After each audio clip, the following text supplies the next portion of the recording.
Djenter Part 1 is all based on archive songs that I've had for a good few years now, ranging from 2018 from GCSE Music. My very first song assignment is actually on this album, and then it goes all the way up to 2022 when I finished BIM. Everything on the tracks is all original from when they were first recorded, so the guitars are the same, the tones are the same, the mix is the same from what I knew around that time as well, and all I've added for release is just the mastering, just to make it a little bit nicer.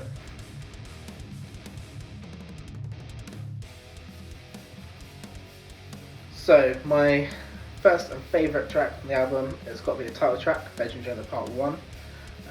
This is because it is just an epic song. I think it's got the orchestral bit that is on the reprise, which is the track after, but I made them all at the same time in the same project, and I put everything I knew into this song.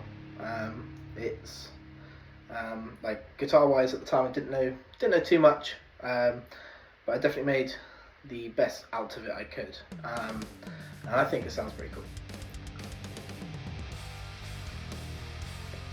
Track number 2 is Spratus Spratus. It's an overall just awesome song, I think, and there's a bit of backstory behind it. So in BIM, we were asked to form a band,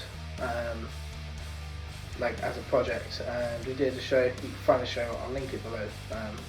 It was a Christmas show for the first year we joined, and the project was called 5 Past 3, as that was the time that we started the project. We couldn't come up with a name, and I suggested the time as the name, and that's what we were, 5 Past 3.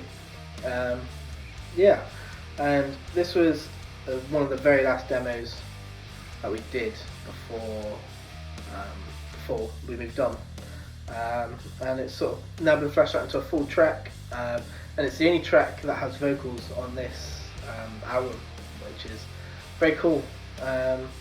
This was going to be a purely instrumental one, as are some of the others that I've got lined up, but it's just too good a track to not put in. So yeah. My third favourite track is Something Is Wrong Here, Very Wrong.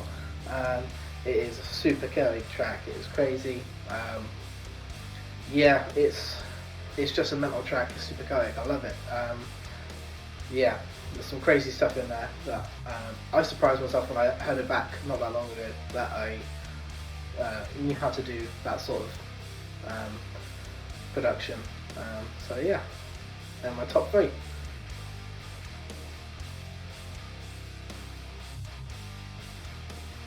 What guitars did I use? So first off, we're going to start here with this. This is a Sub-Zero baritone, 30-inch scale length. It is an absolute beast.